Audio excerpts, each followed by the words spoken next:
Welcome back റോട്ടോ talks. പ്രവചന മത്സരം നടത്തുന്നുണ്ട്, അത് അറിഞ്ഞിട്ടുണ്ടായിരിക്കും. അപ്പോൾ അതിൽ പങ്കെടുക്കാത്തവരുണ്ടെങ്കിൽ കമന്റ് ബോക്സിൽ ലിങ്ക് ഇട്ടുണ്ട്, അതുപോലെ ഐ ബട്ടണിലും കൊടുക്കുന്നുണ്ട്. അപ്പോൾ അതിൽ പങ്കെടുക്കുക. നമ്മളെ കണ്ടു പറ്റുന്ന ഒരു ചെറിയ സമ്മാനമുണ്ട്. ഗ്രൂപ്പിലേക്ക് അവർ ഇൻവൈറ്റ് ചെയ്യുന്നതായിരിക്കും. അപ്പോൾ DC എന്ന ഒരു ഗംഭീര ടീമിനെ ഒരു വൺ മാൻ കുർണാൽ പാണ്ഡ്യ എന്ന മനുഷ്യൻ എന്താ പറയുക അടിച്ചു തകർത്തു. അവരുടെ പ്രതീക്ഷകൾ തച്ചുടച്ചു അല്ലേ? തീർച്ചയായിട്ടും ഇന്നലെ ഒരു സൂപ്പർ സൺഡേ തന്നെയായിരുന്നു. മറ്റേ RCBയുടെ മത്സരം, അതുപോലെ തന്നെ മുംബൈയുടെ മത്സരം. അപ്പോൾ RCBയുടെ ആദ്യത്തെ മത്സരം നമ്മൾ ഭയങ്കര രസമായ മത്സരമായിരുന്നു. കാരണം KL രാഹുൽ ഏകദേശം 160 അടുത്ത സ്കോർ RCB എടുക്കുന്നു. അത് 3 വിക്കറ്റുകൾ 3 ഓവറിൽ ഡൽഹിയുടെ പോകുന്നു. എന്നിട്ട് KL രാഹുൽ ഒറ്റയ്ക്ക് നിന്ന് ജയിപ്പിക്കുന്ന ഒരു മത്സരം. അപ്പൊ അതിന്റെ ഒരു അനുവർത്തനം തന്നെയായിരുന്നു. നേരെ ഉൾട്ട പോലത്തെ ഒരു സംഭവമായിരുന്നു. ഇന്നലെ ഒരുപാട് സ്ക്രിപ്റ്റ് എഴുതി കൊടുത്ത് പോലത്തെ ഒരു മത്സരമായിരുന്നു. അപ്പൊ എന്തായാലും RCBയുടെ ഒരു ബാറ്റിംഗ് മികവ്, അതുപോലെ ബോളിംഗ് മികവൊക്കെ എല്ലാവരും എടുത്ത് കണ്ടൊരു മത്സരമായിരുന്നു. അപ്പൊ RCBനെ പോയിന്റിന്റെ ടോപ്പിൽ കാണുന്നു. അത് ചരിത്ര നിമിഷം, വളരെ അപൂർവമായിട്ട് സംഭവിക്കുന്ന ഒരു കാര്യമാണ്. കാരണം RCB പോയിന്റ് ടോപ്പിലായിട്ടുണ്ട് എന്നല്ല, പക്ഷെ എപ്പോഴും RCB ഇങ്ങനെ അവർ ജയിച്ചാൽ ഇവർ ജയിച്ചാൽ അങ്ങനെ ഒരു കാൽക്കുലേറ്ററിന്റെ സഹായം കൊണ്ട് എപ്പോഴും കയറുന്ന ഒരു ഇതാണ്. പക്ഷെ ഇത്തവണ വളരെ ഡൊമിനേഷൻ ആയിട്ട്, വളരെ സേഫ് ആയിട്ട്, കോൺഫിഡൻസോട് കൂടി ഒരു പോയിന്റ് ടേബിൾ 1ാം സ്ഥാനത്തേക്കാണ്. ഏറ്റവും കൂടുതൽ പ്ലേ ഓഫ് ചാൻസ് ഉള്ള ടീമായിട്ട് 97 പ്ലേ ഓഫിൽ കയറാൻ ചാൻസ് ഉള്ള ടീമായിട്ട് അതിന് മാറിയേക്കാണ്. എന്തായാലും നമ്മുടെ പ്രഡിക്ഷൻ ഏറ്റവും കൂടുതൽ പാളിയത് RCBയുടെ കാര്യത്തിലാണെന്ന് തോന്നുന്നു. കാരണം നമ്മൾ ആ ടീമിനെ കുറച്ച് കണ്ടു. അപ്പോൾ നമുക്കുള്ളൊരു അടി കൂടിയാണ് പേഴ്സണലി RCBയുടെ ഈ ഒരു തേരോട്ടം. അപ്പോൾ എനിവേ ഡൽഹി അവരുടെ ബാറ്റിംഗ്, ഇന്നലെ ഡൽഹിയുടെ ബാറ്റിംഗ് ഒരുപാട് തലവേദനയാവുന്നുണ്ട്. അവർക്ക് കുറച്ച് മത്സരങ്ങൾ കണ്ടാൽ മനസ്സിലാവും. കാരണം ഇപ്പോൾ നമുക്ക് നോക്കി കഴിഞ്ഞാൽ ഫ്രേസർ മെഗ്രിക് എന്ന് പറയുന്ന അവർ വേറെ പ്രതീക്ഷിച്ച ഒരു പ്ലെയറാണ്. കാരണം കഴിഞ്ഞ വർഷം സാക്ഷാൽ ബുംറയെ വരെ എടുത്തിട്ട് അലക്കിയ ആ ഒരു ടാലന്റ് അത് അവർക്ക് ഈ വർഷം കിട്ടുന്നില്ല. അവർക്ക് ആ ഒരു അദ്ദേഹത്തിന് സേവനം കിട്ടുന്നില്ല. അദ്ദേഹം വളരെ ഫ്ലോപ്പായിട്ട് മാറിയേക്കാണ് ഈ സീസണിൽ. സോ അവർക്ക് ആ ഒരു പൊസിഷനിൽ വളരെ ചേഞ്ചസ് വരുത്തേണ്ടി, ഓപ്പണിങ്ങിൽ കുറേ കോമ്പിനേഷൻസ് ട്രൈ ചെയ്യേണ്ടി വരികയാണ്. അപ്പോൾ ആക്ച്വലി അവരുടെ ഗെയിം പ്ലാൻ എന്ന് പറയുന്നത് ഫ്രേസർ മെഗ്രിക്കിനെ ഒരു സ്ഥലത്ത് അടിക്കാൻ വിട്ടിട്ട് അപ്പുറത്ത് അഭിഷേക് പോറലിനെ കൊണ്ട് ജസ്റ്റ് ഇങ്ങനെ സ്റ്റാൻഡ് ചെയ്ത് കൊടുക്കുക എന്നുള്ളായിരുന്നു. പക്ഷെ ഇപ്പോൾ അഭിഷേക് പോറൽ ഹിറ്റ് ചെയ്യേണ്ട ഒരു അവസ്ഥ വന്നിരിക്കുകയാണ്. അപ്പോൾ ഇന്നലെ ഡൂപ്ലസിയാണ് ഓപ്പണിംഗ് അറിയുന്നത്. പക്ഷെ ഡൂപ്ലസിക്ക് ഇന്നലെ ഒന്നും ചെയ്യാൻ പറ്റുന്നില്ല. ഏകദേശം 22 ബോളിൽ 21. ഡൂപ്ലസിയുടെ ഒരു ഇന്നിങ്സ് ഇന്നലെ വേറെ ഒരു സങ്കടമുള്ള കാര്യമാണ്. കാരണം അദ്ദേഹത്തിൻ്റെ അങ്ങനത്തെ ഒരു ഇന്നിങ്സ് ഞാൻ ഇതുവരെ കണ്ടിട്ടില്ല. അപ്പോൾ അങ്ങനത്തെ ഒരു മോശം ഇന്നിങ്സ്. പോറൽ അത്യാവശ്യം നല്ല രീതിക്ക് തന്നെ കളിച്ചു. അപ്പോൾ പക്ഷെ ആ ഒരു റൺ റേറ്റ് എപ്പോഴും വളരെ താഴെ തന്നെ നിൽക്കുന്നൊരു കാര്യം. RCBയുടെ ബോളിംഗ് മികവ് എടുത്ത് പറയണം. അതിൽ എസ്പെഷ്യലി ഇപ്പോഴത്തെ നിലവിലെ പർപ്പിൾ ക്യാപ്പ് ഹോൾഡർ, IPL ഏറ്റവും മികച്ച എക്കണോമിയിൽ ഏറ്റവും കൂടുതൽ വിക്കറ്റ് എടുത്ത ബോളറായിട്ട് ഈ സീസണിൽ ഐസൽവുഡ് മാറിയേക്കാണ്. ഒരു കാലത്ത് ചെന്നൈയിലുണ്ടായിരുന്ന ബോളറാണ്, പോയി. അപ്പോൾ അദ്ദേഹത്തിൻ്റെ ഒരു മികവ്, അല്ലെങ്കിൽ ഭുവനേശ്വർ കുമാറിൻ്റെ ഒരു മികവ്, അല്ലെങ്കിൽ യഷ് ദയാലിൻ്റെ ഒരു മികവ്, അല്ലെങ്കിൽ കൃണാൽ പാണ്ഡ്യയുടെ സ്പിൻ മികവ്, ഇതൊക്കെ ഈ സീസണിൽ ബോളിങ്ങിലാണ് RCB സത്യമായി ഡൊമിനേറ്റ് ചെയ്യുന്നത് എനിക്ക് തോന്നുന്നുണ്ട് ഈ സീസൺ. കാരണം എല്ലാ സീസണിലെയും പോലെ ബാറ്റിങ്ങിലല്ല, ഇത്തവണ ബോളിങ്ങിലാണ് ഒരു ഡൊമിനേഷൻ കാണുന്നത്.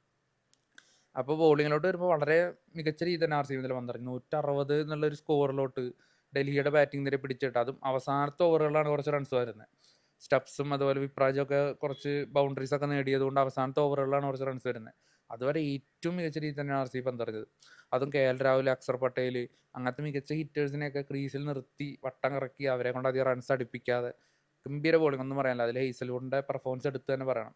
അദ്ദേഹം എത്ര മികച്ച രീതിയിലാണ് ഈ സീസൺ മുഴുവൻ ബോൾ ചെയ്യുന്നത് നമുക്ക് കാണാൻ പറ്റും. എനിവേ അങ്ങനെ ഒരു വണ്ടർഫുൾ ആയിട്ടുള്ളൊരു ഫസ്റ്റ് ബോളിംഗ്, അത് 160 എന്ന് പറയുന്ന സ്കോറൊക്കെ എന്ന് പറയുന്നത് വളരെ ഈസിലി എടുക്കാവുന്ന ഒരു സ്കോറാണ്, അതുകൊണ്ട് ഡൽഹി പോലത്തെ ചെറിയൊരു ഗ്രൗണ്ടിൽ. പക്ഷേ ഡൽഹി തുടക്കം നല്ല രീതിയിൽ, അക്സർ പട്ടേൽ അദ്ദേഹത്തിന്റെ ക്യാപ്റ്റൻസി എടുത്ത് പറയണം, അദ്ദേഹം തുടക്കം തന്നെ ബോൾ എടുത്ത് വരികയാണ്. എന്നിട്ട് 2 വിക്കറ്റ്, അതും ഇന്നലെ സാൾട്ട് ഉണ്ടായിരുന്നില്ല. സാൾട്ടിന് എന്തോ ഫീവർ ആണെന്നൊക്കെയാണ് കേൾക്കുന്നത്, കറക്റ്റ് അറിയില്ല റീസൺ. പകരം ജേക്കബ് ബീത്തലാണ് ഇറങ്ങിയത്. അപ്പോൾ ജേക്കബ് ബീത്തൽ ഇന്നലെ ഒന്നും അദ്ദേഹം കാര്യമായിട്ടും ചെയ്യാൻ പറ്റിയില്ല. അപ്പോൾ തുടക്കം തന്നെ ജേക്കബ് ബീത്തലിനെയും അതുപോലെ തന്നെ ദേവദത്ത് പടിക്കലിനെയും, ഫോമിലുള്ള ദേവദത്ത് പടിക്കലിനെ അക്സർ പട്ടേൽ എടുക്കുകയാണ്. അപ്പോൾ തന്നെ ഡൽഹിക്ക് ഒരു കോൺഫിഡൻസ് വന്നിട്ടാണ് ഈ കളി പിടിക്കാം എന്നുള്ളത്. കാരണം ഓപ്പോസിറ്റ് നിൽക്കുന്ന ആള് അടിക്കുന്നില്ലെങ്കിൽ കോഹ്ലിയും സ്ലോ ഡൗൺ ആവും ഇന്നിങ്സ്. പിന്നീട് പട്ടിദാറിന്റെ റൺഔട്ട്, അതൊരു അനാവശ്യ റൺഔട്ടായിരുന്നു. എന്തിനാണ് ആ റൺഔട്ട്? അത് കരുണാകരൻ ഒരു മികച്ച ത്രോയില് അദ്ദേഹത്തിന്റെ റൺഔട്ടോട് കൂടി ഏകദേശം 33 തവണ വിരാട് കോഹ്ലി IPL റൺഔട്ടുകളിൽ പങ്കാളിയായിട്ടുണ്ട്. അതിൽ 25 തവണയും അപ്പുറത്ത് നിൽക്കുന്ന ആള് പങ്കാളിയാണ് പുറത്തായത്. 8 തവണ കോഹ്ലിയും പുറത്തായിട്ടുണ്ട്. അപ്പോൾ നമുക്കറിയാം വിരാട് കോഹ്ലിക്ക് കുറച്ച് വിമർശനം കിട്ടുന്ന ഒരു കാര്യമാണ് അദ്ദേഹത്തിന്റെ ഓപ്പോസിറ്റ് നിൽക്കുന്ന ആളെ റൺഔട്ട് ആക്കുന്നു എന്നുള്ളൊരു കാര്യം. എന്തായാലും ഇന്നലെ അതിന്റെ ഒരെണ്ണോടെയും കൂടി എന്ന് തന്നെ വേണം പറയാം. പക്ഷെ അത് നല്ല രജത് പട്ടിദാറിന്റെ ഒരു പിഴവായിരുന്നു എന്നാണ് എനിക്ക് തോന്നിയേക്കുന്നത്. എന്തായാലും അതിനെപ്പറ്റി കൂടുതൽ അറിയാവുന്നവർ അതിനെപ്പറ്റി കമന്റ് ചെയ്യാന്നാ പറയാനുള്ളത്. കാരണം ഇന്നലെ വിരാട് കോഹ്ലിയുടെ ഒരു റൺഔട്ട് ആക്കുന്ന ഒരു രീതി തുടർന്നുകൊണ്ടിരിക്കുകയാണ്. ഏകദേശം നമുക്കറിയാം 33 തവണയാണ് അദ്ദേഹം റൺഔട്ടിൽ പങ്കാളിയാക്കുന്നത്. അപ്പൊ അതിലെന്തെങ്കിലും ഉണ്ടോ? എനിവേ അത് മറ്റാള് എറിഞ്ഞതിന്റെ ഒരു ഇതാട്ടോ, അതൊരു മിറാക്കൽ നല്ല ത്രോ ആയിരുന്നു. പക്ഷെ അത് ക്രീസിന് പുറത്തായാലുള്ള അങ്ങനെ റീജിയനിൽ കാര്യമുള്ളൂ. എന്തായാലും മത്സരത്തിലോട്ട് പിന്നീട് നമുക്ക് വരുമ്പോൾ കൃണാൽ പാണ്ഡ്യ അവിടെ ഞാൻ കൃണാൽ പാണ്ഡ്യനെ എക്സ്പെക്ട് ചെയ്തില്ല ആ ഒരു പൊസിഷനിൽ പുള്ളി കയറി വരും എന്നുള്ളത്. അപ്പോൾ അദ്ദേഹം വരുന്നു. പിന്നീട് ഇന്നിങ്സ് സ്ലോ ആണ്, രണ്ടുപേരും വളരെ റണ്ണബോളാണ് കളിക്കുന്നുള്ളൂ. അങ്ങനെ ആ ഒരു സ്കോർ റേറ്റ് അല്പം കൂടി കൂടി വരികയാണ്. അപ്പോൾ ഡൽഹിക്ക് കുറച്ച് കോൺഫിഡൻസ് വരുന്നു. പിന്നെ മിഡിൽ ഓവേഴ്സിൽ സ്പിന്നേഴ്സ് കുൽദീപ് യാദവ് നല്ല രീതിയിൽ പന്തെറിഞ്ഞ് പോകുന്നു. പക്ഷെ പിന്നീട് അങ്ങോട്ട് കൃണാൽ പാണ്ഡ്യ ട്രാക്ക് മാറ്റിയ രീതി, അദ്ദേഹത്തിന്റെ ഒരു ഹിറ്റിംഗ് രീതി ഇന്നലെ ജസ്റ്റ് ടൈമിങ് മാത്രമേ ഉണ്ടായിരുന്നുള്ളൂ, വാരി വലിച്ചടിയൊന്നുമില്ല. പക്ഷെ അതൊക്കെ ബൗണ്ടറി കിടക്കുന്നു, സിക്സ് കിടക്കുന്നു. ഇന്നലെ 4-നേക്കാളും കൂടുതൽ അദ്ദേഹം 6 ആണ് അടിക്കുന്നത്. അപ്പോൾ അത് കോഹ്ലിനെ അപ്പുറത്ത് ഇങ്ങനെ നിർത്തി, കാഴ്ചക്കാരനാക്കി നിർത്തി, മുകേഷ് കുമാറിനെയൊക്കെ തല്ലി പരത്തുന്ന ഒരു കാഴ്ച. അപ്പോൾ അവർ ആ ഒരു സ്കോർ റേറ്റ്, ആ ഒരു റിക്വയർഡ് റൺ റേറ്റ് ഇങ്ങനെ മെയിൻറ്റെയിൻ ചെയ്ത് പോവാണ്. ഒരു ഘട്ടത്തിൽ 7 റൺ റേറ്റും റിക്വയർഡ് റൺ റേറ്റ് 10 ആയിരുന്ന സാഹചര്യത്തിൽ നിന്ന് പിന്നീട് അത് മറ്റേ ടാലിയാക്കുന്ന ഒരു രീതി. അപ്പോൾ തന്നെ ഏകദേശം കളി പിന്നെ ഇവർ രണ്ടുപേരെ ഔട്ടാക്കാൻ സാധിക്കില്ല എന്നൊരു ഘട്ടത്തിൽ തന്നെ ഏകദേശം കളി RCBയുടെ കയ്യിലോട്ട് എത്തിയിട്ടുണ്ടായിരുന്നു. വിരാട് കോഹ്ലി സംബന്ധിച്ച് അദ്ദേഹം ഇന്നലെ മറ്റൊരു അർദ്ധ സെഞ്ചുറിയുടെ നേടി. അർദ്ധ സെഞ്ചുറിയുടെ കാര്യത്തിൽ വീണ്ടും ഒരു റെക്കോർഡ് ഇട്ടു. അതുപോലെ 11 സീസണുകളിൽ ഏകദേശം അദ്ദേഹം 400-ന് മുകളിൽ റൺസ് IPL കണ്ടെത്തിയിട്ടുണ്ട്. അപ്പോൾ അതും ഒരു റെക്കോർഡാണ്. മറ്റാർക്കും 10 തവണ പോലും അത് കണ്ടെത്താൻ സാധിച്ചിട്ടില്ല. അപ്പോൾ അദ്ദേഹത്തിൻ്റെ പേരിൽ മറ്റൊരു റെക്കോർഡ് കൂടി. അപ്പോൾ എന്തായാലും ഈ സീസണിൽ ഏകദേശം 5ഓളം അർദ്ധ സെഞ്ചുറികൾ അദ്ദേഹം നേടിയിട്ടുണ്ട്. അപ്പോൾ അത് 5ഉം വിന്നിംഗ് കോഴ്സിൽ തന്നെയാണ്. അപ്പോൾ അങ്ങനെ പല പല റെക്കോർഡുകൾ വിരാട് കോഹ്ലി സ്വന്തം പേരിലാക്കുന്നു. അപ്പോൾ എന്തായാലും വിരാട് കോഹ്ലി പുറത്താകുന്നു. പിന്നീട് ടിം ഡേവിഡ് വന്ന് 5 ബോൾ മാത്രമേ നേരിട്ടുള്ളൂ. അപ്പോഴേക്കും അദ്ദേഹം കളി തീർക്കുകയാണ്. വളരെ വേഗം കളി തീർക്കുന്നു. കാരണം ആ ഒരു റൺ റേറ്റ് അവർക്ക് കിട്ടിയേ പറ്റുള്ളൂ. അങ്ങനെ റൺ റേറ്റിന്റെ പേരിൽ ഒരുപാട് തവണ പ്ലേ ഓഫ് കാണാതെ പുറത്തായുള്ള ടീമാണല്ലോ RCB. എന്തായാലും ഇന്നലെ RCB ഫാൻസിനും മുംബൈ ഫാൻസിനും വളരെ ഹാപ്പി ആയിട്ടുള്ള ഒരു ദിനം.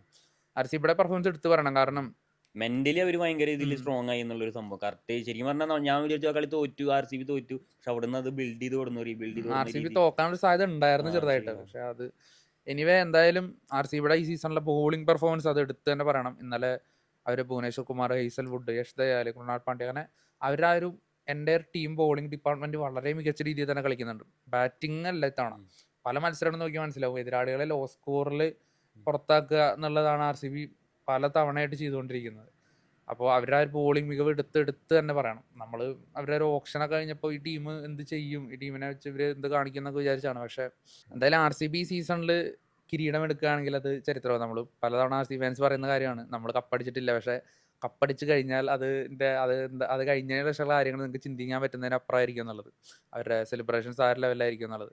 എന്തായാലും RCBക്ക് ഈ സീസൺ ഒരു കപ്പടിക്കാനുള്ള ടീം ഉണ്ട് എന്തായാലും. അത് ഇന്നലത്തെ മത്സരത്തോടുകൂടി വീണ്ടും തെളിയിച്ചിരിക്കുകയാണ്. അപ്പോൾ ഒരു കിരീടം അവർ എടുക്കുകയാണെങ്കിൽ നല്ലതായിരിക്കും. ഒന്നാമനായിട്ടുണ്ട്, ഞാൻ കിരീടം എടുക്കുകയാണെങ്കിൽ അടിപൊളിയായി. അപ്പോൾ പക്ഷേ എന്താണ്, എതിരാളികളൊക്കെ ശക്തരാണ്. ഗുജറാത്ത് ഉണ്ട്, മുംബൈ ഉണ്ട്, പഞ്ചാബ് ഉണ്ട്, അതുപോലെ ഡൽഹി ഉണ്ട്. അപ്പോൾ എതിരാളികൾ ടോപ്പ് 5 എതിരാളികളൊക്കെ ശക്തരാണ്. RCB എന്തായാലും ഒരു കംപ്ലീറ്റ് ടീം പ്ലേ തന്നെ അവരുടെ ഭാഗത്ത് നിന്ന് വരുന്നുണ്ട്. അപ്പോൾ ഈ ഒരു ടീം പ്ലേ തന്നെ ഇനിയുള്ള മത്സരങ്ങളിൽ വരട്ടെ. അപ്പോൾ വിജയം ലഭിക്കും. പ്രവചന മത്സരം ഉണ്ട്, അതിൽ നിങ്ങൾ പങ്കെടുക്കുക, സമ്മാനങ്ങൾ നേടുക. അതുപോലെ തന്നെ നമ്മുടെ വീഡിയോനെ പറ്റിയുള്ള അഭിപ്രായങ്ങൾ എന്തെങ്കിലും കമന്റ് ആയിട്ട് ഇടുക. ഈ വീഡിയോയ്ക്ക് കുറവുകൾ ഉണ്ടെന്ന് അറിയാം, അത് നമ്മൾ പരിഹരിച്ചുകൊണ്ടിരിക്കുകയാണ്. അപ്പോൾ അതിന് നിങ്ങളുടെ സപ്പോർട്ട് വേണം.